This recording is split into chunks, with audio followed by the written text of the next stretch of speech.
Hello, my name is Ricky Walter. Now this is Kinesiology 454. It's week 8, and this is our final project. I chose as my population a high school basketball athlete or basketball team. And why did I choose high school basketball? When considering the assignment requirements, my choice of a certain population was not a difficult decision. Upon graduation, I wanted to teach high school level students, as well as I continue to officiate college and high school basketball. I wanted to study in detail high school basketball. I wanted to focus on high school athletes ranging in age from 14 to 18 years old, who are either playing varsity basketball or they have reasons that are holding them back from making varsity. These factors would include parents, coaches, skill level, mental and physical abilities, and just maybe that mindset that are keeping that athlete from reaching varsity. I know coaches embody an important aspect of fatherhood by caring for the ethical, physical, and spiritual well-being of their team. The coaches communicate to their athletes that they have value beyond their sport. Always being a coach's kid has allowed me to learn so much away from the basketball court. I want to further study how connecting to your players on multiple levels can help your student athletes be more successful. Environmental, physical environments, as well as a family culture, can help motivate or cause stress to a high school athlete's desire to play basketball. Does a high school basketball player have the intrinsic motivation to practice, or does intrinsic factors play a role in their motivation or desire to play basketball? I'm also going to focus on our current pandemic we are facing as a nation, and how does this new normal going to affect our athletes? Parent involvement is the one that always stands out to me. Parents need to be present, and having their involvement is something that each kid craves. However, the involvement needs to toe the line. Parents need to make sure they are not going overboard and become a nuisance to that player. Experience has shown me that each athlete is different, and some kids like to be pushed while other kids like to be encouraged. Parents need to learn and understand how their own child reacts and focus on not being that helicopter parent who can force their child to not want to participate anymore. The first step is knowing your kiddo, says Dr. Dominguez, particularly when it comes to pushing them to do extracurricular activities. Consider your child's strengths and interests and have them be part of the conversation about what might be fun to do outside of school. A young athlete's physical environment can determine if that's a source of motivation to get better. Think about a young athlete who lives in a not so desirable neighborhood and wants to escape. Sports can be that way out of that situation. Instead of getting caught up in the wrong situation or hanging out with the wrong kids, a young basketball player can focus on playing hoops every day, and this will help him focus to do good in school and earn that athletic scholarship. One study has shown that at-risk urban teenagers, particularly boys, are just as likely to become involved with criminal activities as they are to graduate from high school. Sports is that way out, and it'll help that student athlete graduate as well. Lastly, the coronavirus pandemic. And what does our young athletes face with this pandemic? Our nation is on lockdown and does not allow team sports to practice because of social distancing. How will this affect our young athletes long term? We know how important sports can be for kids living in at-risk areas, how sports helps drive their competitive spirits, and it keeps kids focused on school, as well as being around other like-minded individuals are all important. I am experiencing this firsthand with my daughter. She's not allowed to practice with her club team. What can coaches do and help to mitigate these problems is to create a sense of team and normalcy. My father conducts daily calls with his players, checking up on them. My daughter's coach provides online Zoom meetings so the girls can see each other and still talk volleyball, see each other, and connect. Good coaches will always find ways to help their players succeed in these trying times. When we talk about goals, there's 3 types of goals: outcome, performance, and process. And every time we create a goal, there's an acronym called SMART. When thinking about a goal, you want to be specific, have a measurable result. Is that goal attainable? Is it relevant to what you're doing? And have a time set for that goal. So for my outcome goal number 1, it would be for one of my players to earn all league honors. My outcome goal number 2 would be to contribute, helping the team win that league title.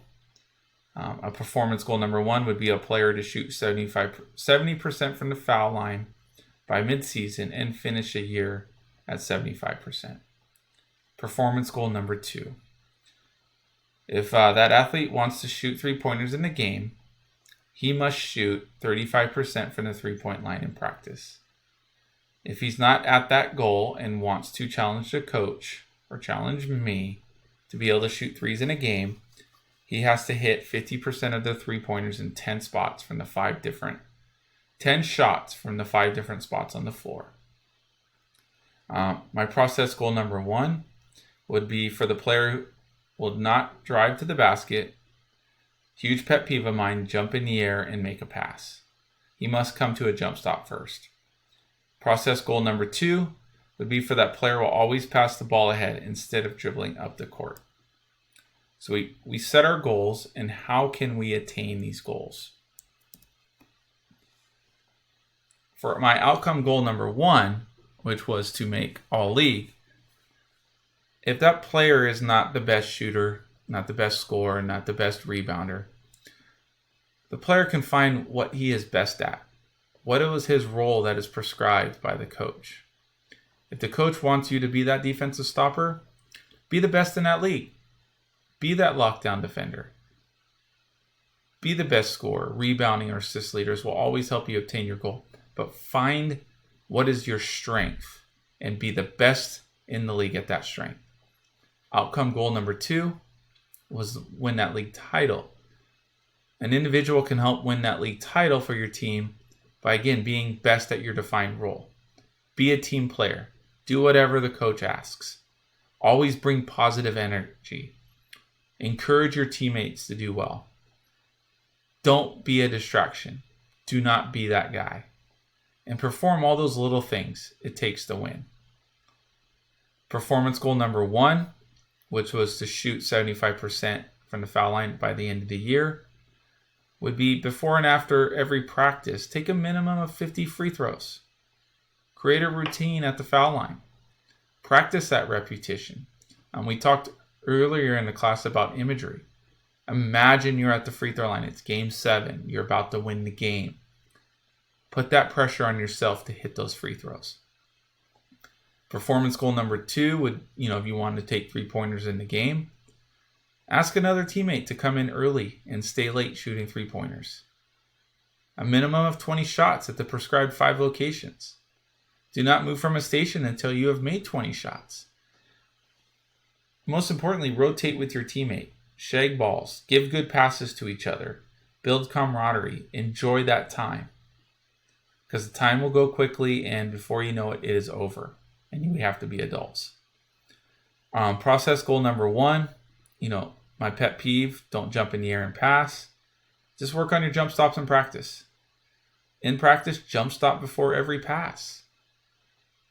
Train like the military. They practice the right way. So when you get in a stressful environment, you revert back to your training. So in practice, jump stop. Don't jump in the air. Process goal number 2, where we're always passing first, pass ahead. In practice, pass first before you dribble or shoot. As a coach, I would include a flat ball in the drills. This will prevent everybody from dribbling, and you have to pass. You have to be creative. You have to look out for one another. So again, I think these are all attainable goals, and it will make that player better. For my mission statement, I chose Proverbs 22:6. Train up a child in the way he should go. Even when he is old, he will not depart from it. I chose this Bible verse because it exemplifies what a coach should be. Coaches are there to provide not only sports instruction, but life lessons. Coaches are father figures. If we can, as a coach, if you can our mentor can create a strong foundation for your student athlete, this will provide the rest of our nation with wonderful, strong, and motivated individuals. The lessons I learned in sports from high school and college still help me today as a husband, father, and mentor.